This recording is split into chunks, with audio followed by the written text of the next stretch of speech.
Hello and welcome back to more Films Under Constant Critique, where we take a look at films, some good, some bad, and some downright awful. I am Bongo Baikov, joined by our host Maverick Drenzaria. This week we're taking a look at the sequel to Superman, Superman 2. Yep. And Superman 2 was released on December 4th, 1980 in Australia. It's kind of a weird spot to do your initial launch. Yeah. And then it was released April 9th, 1981 in the United Kingdom, and then finally in the United States on June 19th, 1981. Why would it take 6 months to come to the States? I don't know. That is kind of weird. Was it It can't be like I guess it was kind of a British production. Oh, yeah, that might be it. And it cost what's interesting, it cost $54 million, which is slightly less than the first film cost, because it was like $55 million, I think. Yeah. And then this one made $190 million. So it didn't make as much as the first one. But it's still a pretty good return. It was the third highest grossing film of 1981. That's not bad. Behind... I'm not surprised by what's number one, though. Raiders of the Lost Ark. Okay, yeah, that makes sense.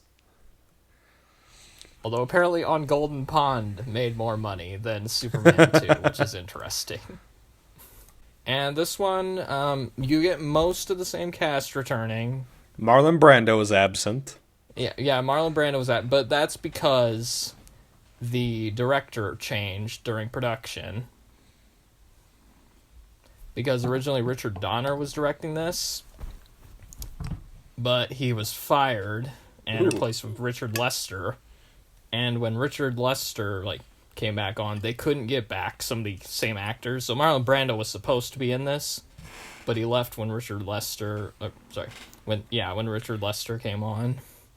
And that's also why you don't have as many scenes with Miss Teschmacher, because they couldn't get her back. And also not as many scenes with Gene Hackman. I did kind of notice that he only shows up every now and again in the movie. There's more scenes with him and Miss Teschmacher and Jor-El in the Richard Donner cut. And Gene Hackman was top billed. Yeah, well, you get rid of Marlon Brando, then I guess you kind of just have to move up the list from the last movie. Which Who has more Academy Awards, Gene Hackman or Christopher Reeve? Which then pushes Christopher Reeve up to second build. Still great that our main character isn't top build, but that's whatever. Followed swiftly by Ned Beatty. Ned Beatty. Who's I barely in the movie. Ned Beatty's barely in the movie. He's in the movie so little that on his Wikipedia page, the only description for his character is Luthor's incompetent henchman. They also could not get John Williams back to do the music. Who replaced him for the score? Ken Thorne. Which, even though it's not John Williams, I think the music is still pretty good. Yeah, it's pretty good. It's decent, Getting rid of Richard Donner and then having Richard Lester directed definitely changed some of the tone of the movie. Yeah. A little bit. There's a little more humor in it, because Richard Lester was mostly known for doing comedies. Mm-hmm. He did a couple of movies with the Beatles, actually. Really? A Hard Day's Night and Help. Huh. And he also did A Funny Thing Happened on the Way to the Forum. Which is a musical comedy set in Roman times, which that was actually Buster Keaton's last theatrical film. Yeah. And it looks like this wasn't the last time he directed a Superman film either. He does the third one, yeah. And as a result, this one, he wanted to give it more of a comic book feel to it, to the cinematography and the look and dialogue and stuff, which definitely shows. Yeah, I can. There's especially a couple scenes that I remember where the dialogue feels a bit kind of off. It's mostly the scenes when Superman's by himself in the Fortress of Solitude and just kind of talking out loud. It just feels a little weird.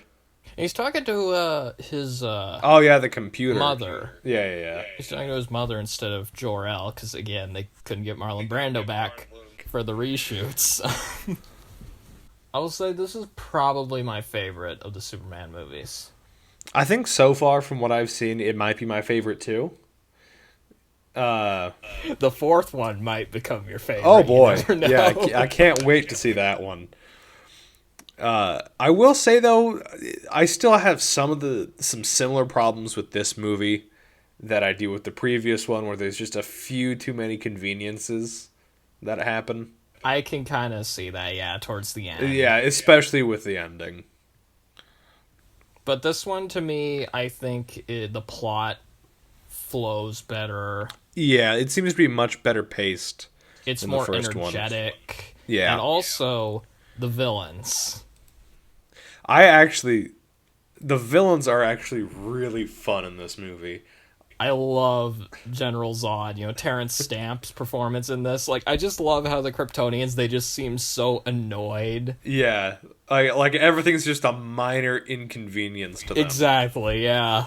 They, have so much contempt for the people of Earth and stuff. And it's just great. Like, there's literally a part, after they hassle a bunch of, hillbillies in a diner, and Zod says, "These humans are beginning to bore me." I just love those scenes of them just going around and just easily dispatching people. Yeah. There's one part where a sheriff, played by Clifton James from some of the James Bond movies, really shows up. Yeah. He played Sheriff Pepper in Live and Let Die, and so you mean Stolen Gun. Yep, you mean the same best guy. It's the same character basically. you mean the best character in any James Bond movie? Oh gosh. So at the same time that the Kryptonians have come to Earth and start attacking everybody, Superman, I guess more specifically Lois, finds out that Clark is Superman. Yeah, that was another thing I really liked about this one. There was that interesting development between their characters where she's just slowly putting together the pieces. She draws glasses and hat and suit on a picture of Superman to make him look like Clark Kent, and she realized, oh my gosh. Yeah. And then there's kind of the fake out scene where she throws herself off of Niagara Falls. Oh, yeah. I think that was a fun scene. I think that's probably my favorite scene involving Clark Kent. That was so funny. Yeah, he's just And the Richard Donner cut is actually slightly different. They have it so she throws herself out of the Daily Planet building.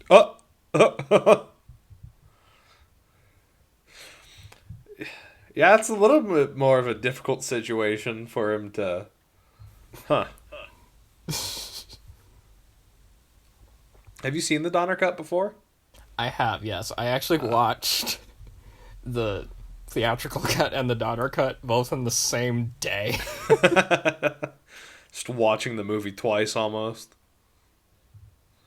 They were different enough though that it kind of, because I wanted to see I wanted it to be clear what the changes were, and there's quite a few changes. I'll get to them at some point, maybe after we do the trivia.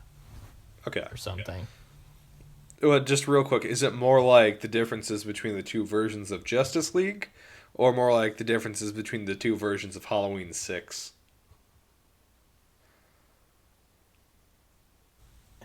I'm kind of mixed on some of the changes, honestly, because some of the changes, I think the fact they reused the ending of the first film was a dumb choice.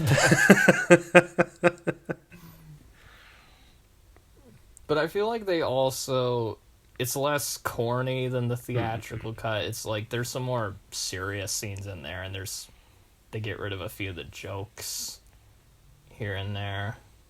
And also the camera work, because their scenes filmed by Richard Donner, it looks more like the first one. So it's kind of... And also there's more scenes of Jor-El. Yeah. because there aren't any in the theatrical cut at all. I might have to give that version a watch sometime, actually.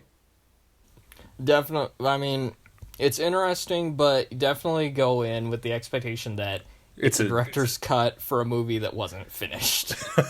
Yeah. So another kind of part of the plot that becomes pretty major early on is after Lois finds out that Clark is Superman, Superman decides to kind of live just a normal, like, mortal human life. And so the Fortress of Solitude has a way that you can just kind of strip a Kryptonian of their powers. That was interesting. Yeah. Because he's, like, trying to decide whether he wants to, like, you know... And then that becomes a complication, because he finds out the Kryptonians have come to Earth and they've taken over. Yep. And he doesn't have his powers anymore, so what's he gonna do to stop them? You know, that's a bit of a problem. In fact, he tries to stand up for himself and for Lois at one point in a diner and gets pretty badly beaten by a truck driver. That was hard to watch, honestly. Yeah. You feel really bad for Clark there. Yeah. Although he does get a comeuppance at the end. True. Now, one part of the movie, just kind of in the middle, that I thought felt strange was when the Kryptonians were facing the president of the U.S. Oh, I love that scene.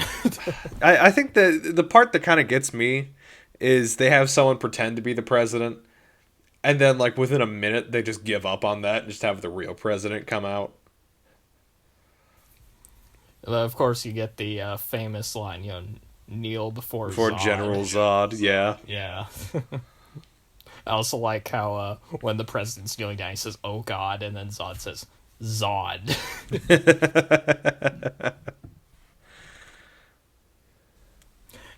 And even though, like, you know, because Lex Luthor's back. Yeah, and he gets more bald scenes, which I approve of. Honestly, I thought Lex Luthor was funnier in this one. Yeah, he feels like more of comedy relief than he really does a villain.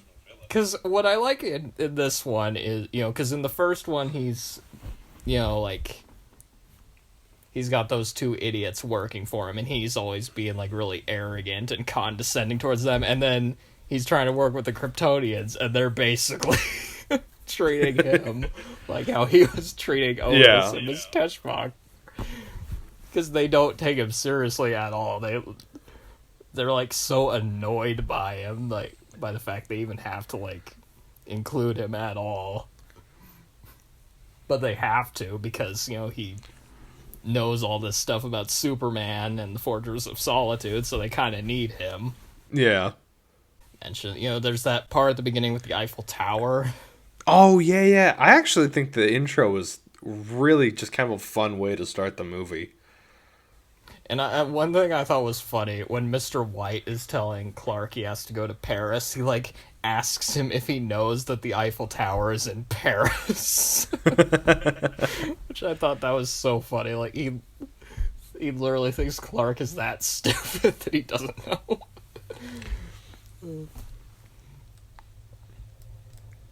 But then, what's interesting about that opening is, like, that explosion ends up setting off the chain of events. That then releases the Kryptonians from the Phantom Zone.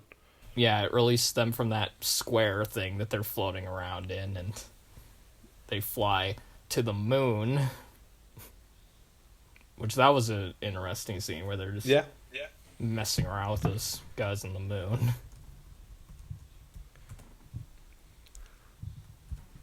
Also like how when Lois and Clark, they're, like, going on vacation, they get a room that's, like, really pink. Yeah, it's like a love hotel room. It's so pink that even the bear rug is pink. I love that. That's so funny to me.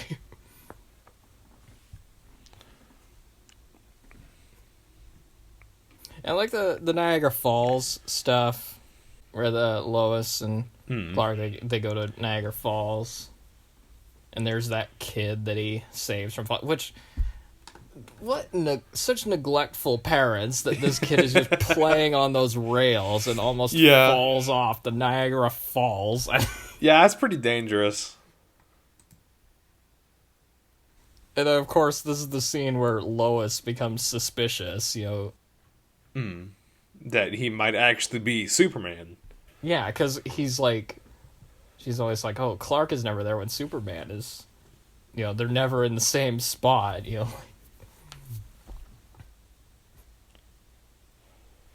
Especially since he just flies away so quickly, too, without even acknowledging her when she's calling out his name. Oh, there was one quote when Superman was saving that kid. There's some lady that says, like, what a nice man, of course he's Jewish, or something. I don't remember that line. And he puts the kid down, the kid says again, and he's like, no, only one ride per customer, yeah. I really like a lot of the scenes that have Luthor trying to interact with the Kryptonians. Yeah. Because he keeps trying to act like he's their equal. And Exactly, they just kind of yeah. brush him aside until he mentions that, Superman is the son of Jor-El, and they're like, oh, take us there. All right, you're useless again. Bye. Yeah, exactly. They only have him around just because he's useful for like a few seconds. Yeah. I also love how Zod calls him that, because he wants, like, his whole deal out of this is he wants Australia. Zod keeps calling him Lex Luthor, ruler of Australia. Which I thought was really funny. Maybe that's why it was released in Australia first. Maybe. That might be why. We haven't really talked about, because, you have General Zod, but he also has these two henchmen, He has Non, yes. Non, who's mute and kind of childlike and can barely shoot his laser. And then there's also Ursa, who's like Zod's second in command. Basically, yeah. Watching them kind of interact is pretty fun because it's mostly Zod and Ursa trying to figure things out, while Non just goes around blowing things up and punching people. Exactly, yeah.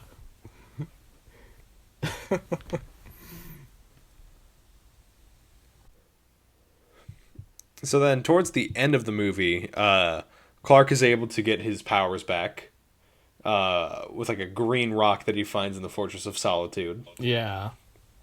Then So that kind of seemed out of nowhere. Yeah, it was kind of a Deus Ex Machina. Because they built it up as like there'd be no way for him to come back. You're not gonna believe this, but they kind of do a similar thing in a later one. Are you serious? So Clark gets his superpowers back almost out of nowhere, just in time for the Kryptonians to show up. And for them to have this fun battle of just, beating the crap out of one another. Until Superman... I'm a little confused by this scene, because I think it was probably just holograms that he got the Fortress of Solitude display. He just kind of makes multiple copies of himself to taunt, basically, all of the Kryptonians. You think this is the real Superman? It is. That was funny. And also, he has that, like, plastic trash bag S that he throws around Non. Yeah. Which was weird. Whenever people mention some of the goofier moments of the Superman movies, that's usually one of the things they bring up. Yeah. Is that. Because that was just something Richard Lester made up, apparently. Now, I will say that, like, kind of the resolution of this conflict I also felt was a bit of a Deus Ex Machina. The molecular chamber. Yeah, where he just goes inside the room. And then he has to, like... I'm not entirely sure what he really changed about the machine. But he basically set it up so that the Kryptonian, all the other Kryptonians lost their powers while he was safe inside the chamber.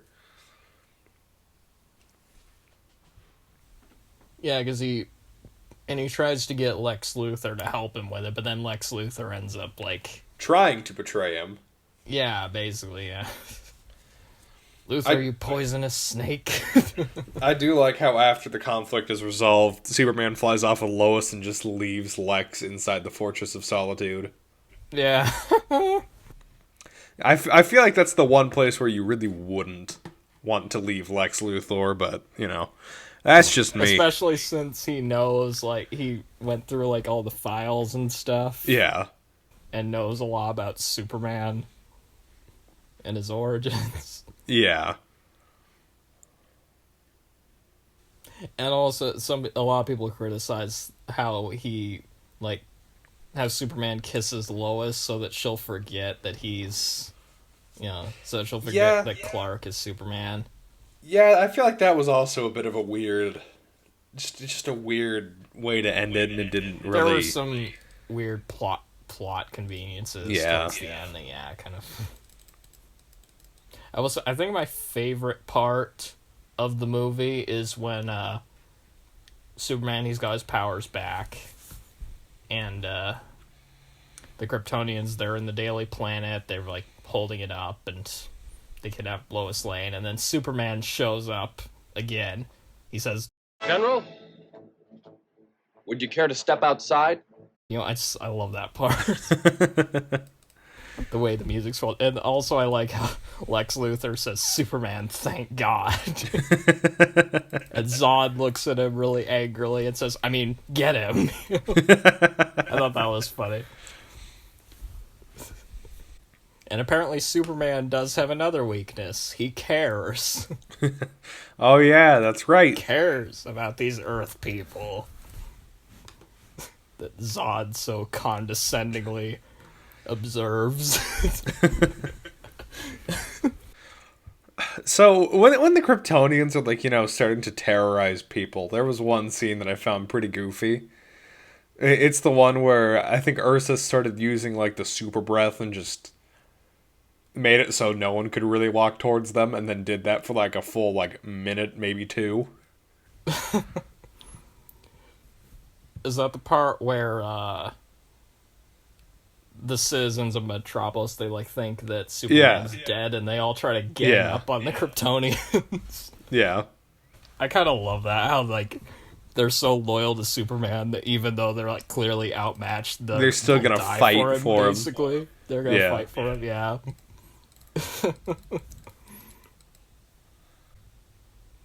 And then it ends with, you know, Clark Kent, like, going back to the diner and beating up that one guy, which... the way he, like, spins the guy around and stuff and, like, throws him across, like, are those people in the diner, aren't they gonna be, like, suspicious about any of this? Like... Yeah, they might be, someone has to start asking themselves, what is happening here? How? They look at him all amazed and stuff, and he says, "Oh, I've been working out," you know, and I'm like, "Oh man, that must be some workout then if you're able to do that stuff." I also like that line when he walks into the diner and sees the guy. He says, "I've never seen garbage eat garbage before." The Kryptonians, they turn Mount Rushmore into, like, they, like, carve it out so it has their faces on it instead. Thought that was funny. Which, that isn't in the Richard Donner cut, if I remember right. Hmm. In fact, I could look at the... because I have some notes about the Richard Donner cut. Because basically what happened is Richard Donner had shot about 75% of the movie before he was fired and replaced with Richard Lester. So as a result of Richard Lester reshooting a bunch of stuff, you had a movie with a different tone and and a longer running time, because the Richard Donner cut is actually slightly shorter Really? than the theatrical cut. The theatrical cut is 2 hours and 7 minutes, and the Richard Donner cut is 1 hour and 55 minutes. Huh. I guess that feels kind of weird, but, like, I guess the Donner cut really isn't, like, a director's cut, and it's also missing, it's missing unfinished. scenes. In fact, actually, they had to include a screen test, like a rehearsal take of one scene. But, what this changes, you get more of Marlon Brando in this one, because Richard Lester couldn't get him for the reshoots. What is it? Did he have, like, similar antics on the set of this movie as the last one, or did he actually just kind of show up, do his lines, and leave? I think the stuff they shot of Brando was when they were shooting the first one. Because Because they were shooting him at this, so the footage they had, so yeah. But, so you get some, After Effects included in this. Some After Effects special effects when mostly of the scene where they get released from the fandom zone, and the opening credits are different because Marlon Brando is included in the opening credits. Is he still top billed? I don't remember. And Richard Donner's obviously credited. Yeah. So Richard Lester. I also think the font was different, too, if I remember right. And unlike in the theatrical cut, like, Lois immediately realized at the beginning that Clark is Superman. And she's, like, making all these, like, jokes about it at him, just, like, goading him on about it. I feel like it's probably better that they built up to that a little bit. Like, how the camera angles are very different because Richard Lester had a different camera setup than Don. Because Richard Lester, he liked doing this thing where it was 3 different cameras set up at the same time, which really annoyed the actors because then they didn't know, like, when it was a close up, Yeah. and when they were supposed to be reacting and stuff. And the dialogue is slightly different. You have some of the goofier jokes are removed from the movie. Lois jumps out a window instead to prove Clark is Superman. And she ends up landing on, like, a fruit cart or something. It's like she just straight up plummets. Basically, yeah. Well, he uses, like, eye vision to, like, release this, like, I don't know what they're called. Like a platform or whatever, so that she hits it and doesn't fall to her death, basically.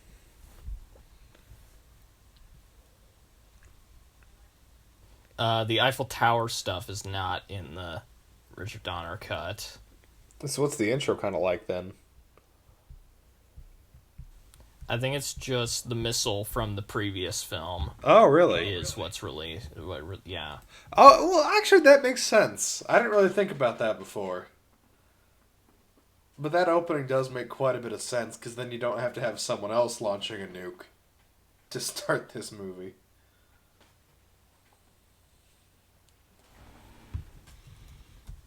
The pink room is not in the movie. The scene with Miss Teschmacher talking to Lex Luthor about philosophy is set at night rather than during the day. Okay. Also, you get more scenes of Lex Luthor in the Fortress of Solitude. That's a little bit longer. Also, for some reason, Miss Teschmacher is, like, trying to find the bathroom in the Fortress of Solitude, and apparently there is a bathroom in the Fortress of Solitude somewhere, because you can hear a toilet flushing. Instead of Superman's mother talking to Superman, you get Jor-El. The screen test scene that they included. It was the scene where Clark is talking to Lois and she realizes he's Superman. She fires a gun on him. I feel like that's a pretty intense step up. Although apparently it has blanks in it. But she still ends up finding out that he's Superman.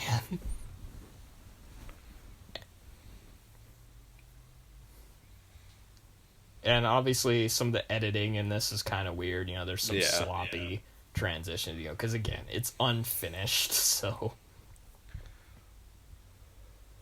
Also, apparently Ursa's voice is dubbed in the theatrical cut.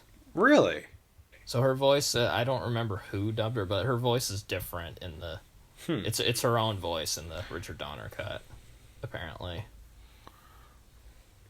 And instead of messing up Mount Rushmore, they tip over the Washington Monument in the Richard Donner cut.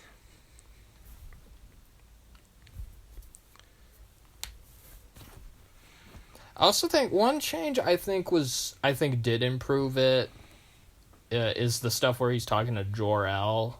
Yeah. In the Fortress of Solitude, because it ends up coming across as more dramatic. That's definitely a good change, because when and it was... more, and also it gives him more of a reason to, the stakes are a little higher, too, because apparently if he, I think it also said, he'll never get to hear from Jor-El again if he, becomes human or something. So the stakes are a little bit higher there. Well, see, one of the things that I did kind of notice was Lara. The scenes with her instead of Jor-El. They just felt kind of like... I don't know how to describe it, but it was basically what if an encyclopedia could talk? There wasn't a whole lot of passion, I don't think. Yeah, and I think that was one change that definitely improved the movie in the Richard Donner cut, was the scenes with Jor-El, because they come across as more dramatic and, he has to make a huge decision here, because it just felt kind of weird in the theatrical cut. It also just made more sense, too. Yeah. Also, apparently, the sound effects were changed during the White House battle. Really? And Zod uses a machine gun. Sounds like the superior version of the fight. They also made Non a little less bumbling in the Richard Donner cut. Because again, they were trying to... With the Richard Donner cut, you can tell they were trying to go for a slightly more serious tone. Yeah. You have more John Williams score in it. That's definitely a plus. Yeah, definitely. The color palette is basically about the same as the first one. It's less vibrant and colorful and comic booky than the theatrical cut of the film.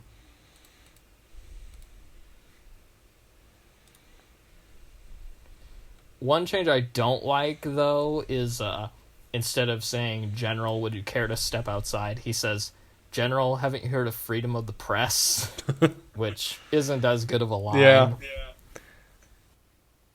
And I think just just kind of reading over the summary of it, I think the worst change is the ending. Yeah, by far. Definitely. Because it really is just a let's repeat the ending of the previous movie, but just on a larger scale, where he just undoes all of the just the entire movie basically.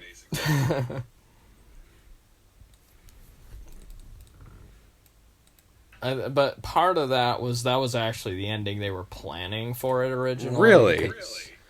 That was... But then they decided to use that ending for the first movie instead, if I remember. Oh. But yeah. Which, I don't know, it doesn't make sense. Also, the scene where they have that fight in the Fortress of Solitude, with the plastic S and all that stuff, that's not in the Richard Donner cut. Instead, it just goes to them, the whole molecular chamber thing. Yeah. Oh, and of course, you get more of Gene Hackman in the That's always a good thing. as Lex Luthor in the Richard Donner cut. So there are. Is he still pretty silly in the Donner cut, or do they like try to play him a little bit more serious? Or He's still about the same. I mean, okay. he's still just Lex Luthor. Also, Superman destroys the Fortress of Solitude with his heat vision. That's an interesting choice. And he does not kiss her to wipe her memory. That's not in there. I mean, if you rewind time, then you don't have to worry about her remembering. Yeah, basically. So, just kind of skimming through the trivia, it looks like no one really liked Richard Lester. Yeah, they really... That's part of why Margot Kidder is not in the third one that much, actually. Because she did not like working with Richard Lester. She has, like, 2 scenes in the third movie. And that's also why Gene Hackman didn't come back for the third one.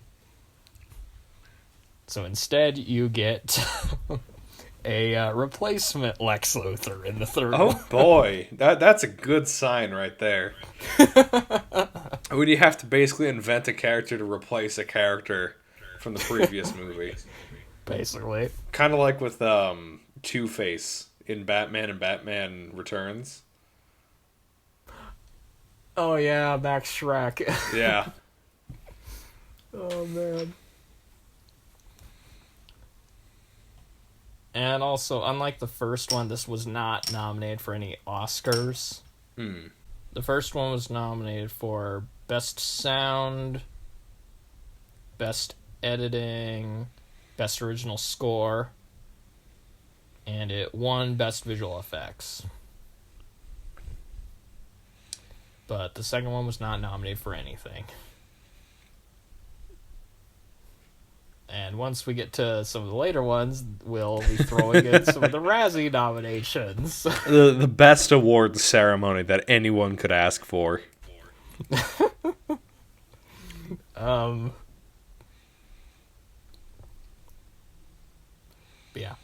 Gene Hackman did not return to do reshoots for the second film. So all of his scenes that were from the first time around? Yeah, were filmed by Richard Donner. Other scenes shot by the new director required a look-alike and voice impersonator.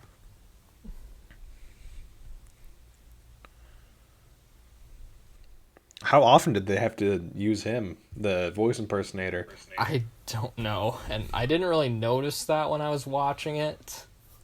Maybe if I rewatched it and paid really close attention, it'd be more obvious. Yeah. And apparently Christopher Reeve felt that this was the best film in the franchise. Yeah, I think I'd agree with him on that from the 2 movies that I've seen so far. Yeah. I also take it you like it more than... Never mind. Obviously you do. Yeah, a much better General Zod in this movie than in Man of Steel. As much as I like Michael Shannon chewing the scenery, yeah, I have to agree. Plus then we don't have the stupid scene at the end of Superman breaking Zod's neck. I feel like we have to do a Man of Steel review at some point. I'm getting angry thinking about it, and I have a lot of things to say, even though I haven't seen that movie in years. I haven't seen it in years either. Like, bad movies stick with me. It's a curse. You see, part of the problem with that movie is the reason I haven't been as harsh on it is I'm not sure if I just think it's really bad just because I've seen reviews that were shitting on it. Or what? 'Cause when I initially saw it, I just was like, whatever. I mean, I don't like it, but I didn't really hate it. But I don't know. Maybe I would hate it if I watched it again. It's really not good. I mean, I didn't think it was. But... Just a random thing from that movie real quick. There's this scene where Man Superman... of Steel again. There's this scene in Man of Steel where Superman goes and tells people it's safer indoors and tries to get them inside the building. And then, like, minutes later, Zod destroys the entire building. Of course, yeah. That's one thing a lot of people criticize that movie for, is how much collateral damage that Superman causes. During one take of the shot in which Lois punches Ursa, Margot Kidder accidentally punched Sarah Douglas and knocked her unconscious. Whoops. That would not be fun to wake up from, especially if they had you do another take after that. I wonder if that was the take that ended up in the movie. I mean, that would be like the most realistic take. Apparently, when they aired this, like, on TV, Yeah. they used 30 minutes of footage deleted from the theatrical release. Really? All of which was directed by Richard Donner. Huh. It's like a secret Donner cut. Yeah. Oh, apparently, an early version of the script had 4 Kryptonian villains. Who was the fourth? Apparently, it was some guy named Jackal, who was apparently based on the trickster hand puppet in the Punch and Judy shows. Hold on, I gotta see what this thing looks like. He was supposed to be an evil prankster and source of comic relief. He is described as a psychopathic jokester whose pranks and practical jokes are only funny to him when they cause death and suffering to others. So hold on, we would have just got, we would have just had the Joker in this movie. I think the only thing that would have made it better is if we would have gotten Jack Nicholson. Jack Nicholson. Before he was in Batman. I just have him play the Joker twice. Oh, that's so funny. And the reason they couldn't get John Williams back was he was doing Empire Strikes Back and Raiders of the Lost Ark. Yeah, that makes sense. Those are kind of big movies to work on. Although he did grant the producers permission to use his original themes, and even recommended composer Ken Thorne, who was a friend of his, to compose the film's score. Some of the scenes of Marlon Brando that were shot from the Richard Donner version actually ended up in Superman Returns. I think I've heard of that they just kind of took it and pasted it in there. Yeah, I think I might have mentioned that. Do the same scenes appear in the Donner cut? They might be slightly different scenes, but or they might be the same scene, but I'm not sure. But yeah, that was weird watching Superman Returns and then having Marlon Brando just pop up. I've been dead for years. Don't mind me making another appearance. Imagine if they had done like a similar thing to what they did with Peter Cushing in Rogue One. Just CGI'd Marlon Brando back in.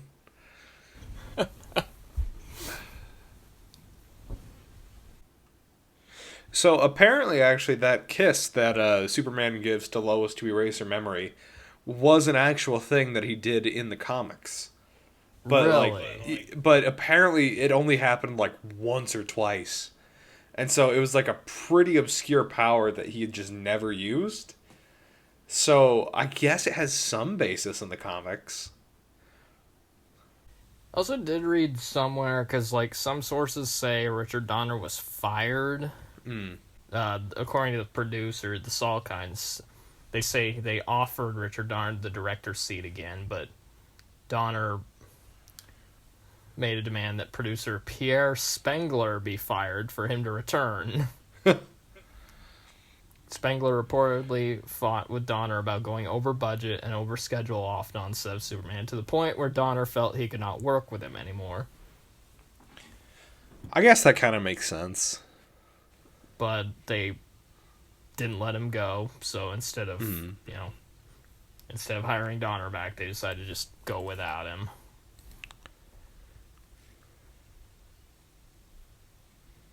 Apparently, Richard Lester had little or no knowledge of Superman before being hired to replace Richard Donner. Really? He said that comic books weren't allowed in his house when he was a child, and he didn't watch the George Reeves show or the serials before that. So that's kind of interesting. That is kind of a weird choice to get someone who doesn't read comic books to do a comic book movie. I mean, Tim Burton's not like a True. comic book reader, but he did the first two Batman films. Christopher Reeve, Margot Kidder, Jackie Cooper, and Mark McClure are the only actors to appear in the first 4 Superman films. Of these, McClure was the only one to appear in Supergirl. I still don't know if we're... Because technically I did watch Supergirl and taking notes on it, but... So when did Supergirl come out? Like 84? 84, yes. So was that like before or after Superman 3? That was the year after Superman 3. Okay. Because we might... I was thinking about maybe just lumping that one in with Superman Returns.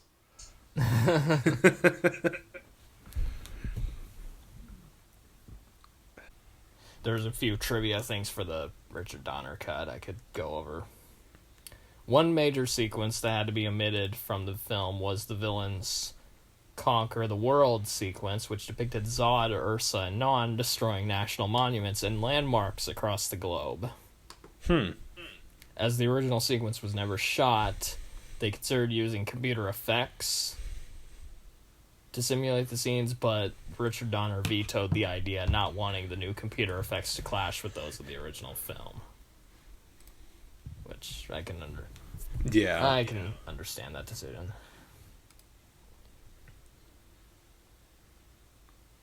The actress playing Lois Lane using the typewriter during the end scene is not Margot Kidder. The ending that was written but never filmed had Lois Lane die at the Fortress of Solitude, which in turn caused Superman to reverse time. The typewriter scene was shot in 2006 specifically for the restoration and had an uncredited actress stand in for Lois. That's interesting that they would actually go and film new scenes for it, like, that many years later. Like what is that, about 25 years? 2006, yeah, like 25, 26 years later.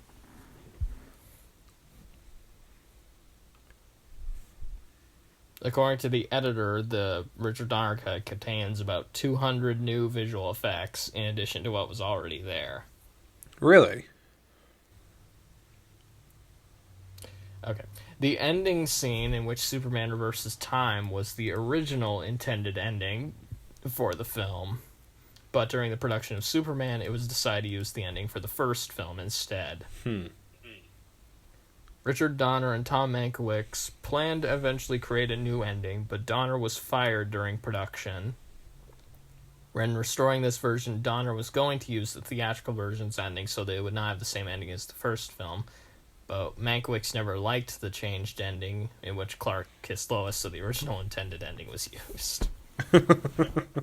They couldn't film a new ending, so they reused the other one. I still don't like that. It's still just disgusting having the same ending 2 movies in a row. Oh, man. Imagine if they made like an equivalent would be if they made, the original Star Wars and then like a couple decades later they just made it again with different characters. They did kind of do that with Force Awakens. Kind of weird how things work like that, isn't it? Or imagine if they did a director's cut of The Empire Strikes Back, but then changed the ending. To them blowing up the Death Star. Yeah, exactly.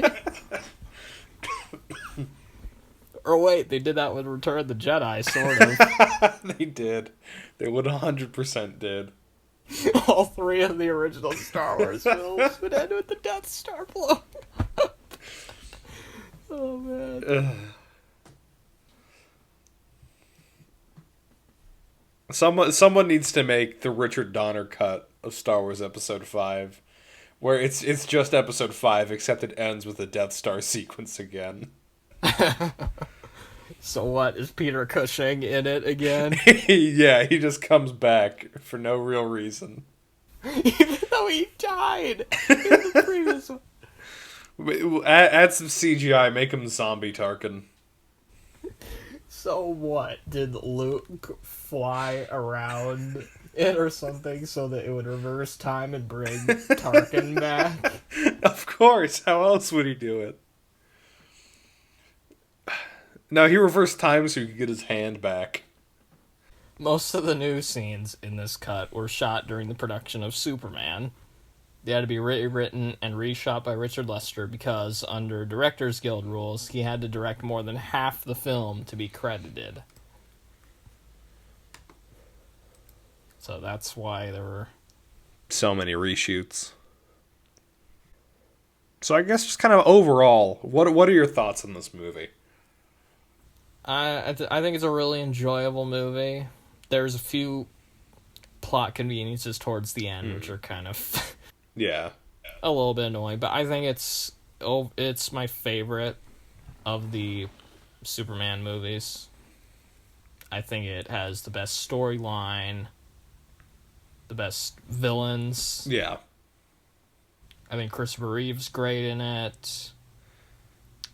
I think Margot Kidder is really good in it. I like the whole thing with her finding out that he's Superman. Something that I was kind of thinking about, I feel like, you know how today, like, DC and Marvel and, like, every other studio, they're trying to make, like, giant connected cinematic universes? Yeah. I feel like, the version of Superman, at least that we've seen in 1 and 2, would actually make for a pretty nice crossover with, like, the Tim Burton Batman films. Because obviously they have, like, their contrasts, but they both kind of have, like, this same... I don't know how to describe it, like, this same kind of quality about it. So I feel like they would go better together than, the edgy crap that we got going on today with the Snyderverse. Yeah, it would be interesting seeing Batman v Superman, but with Christopher Reeve and Michael Keaton. Speaking of Michael Keaton, did you hear that Obviously, they're bringing him back? Obviously, they can't do that now because, Christopher Reeve is dead, but... What do you say? Sorry. Did you hear that Michael Keaton is back for Batman? I think I did hear that, yeah. So that'd be interesting to see how that turns out. Which means that next time we will have the pleasure of talking about Superman 3, which I still have not seen. I'm hoping that it is at least decent. I'm really curious to hear your thoughts on that one. And that scares me. And Superman 4, oh man. Superman 4. So that is it for Superman 2. In the next one, we'll be covering Superman 3. One of the fan favorites of the series, I'm sure. See y'all then, I guess. I don't know how to end this. It is the best Superman movie with Richard Pryor in it. Oh, God. Now I'm really worried.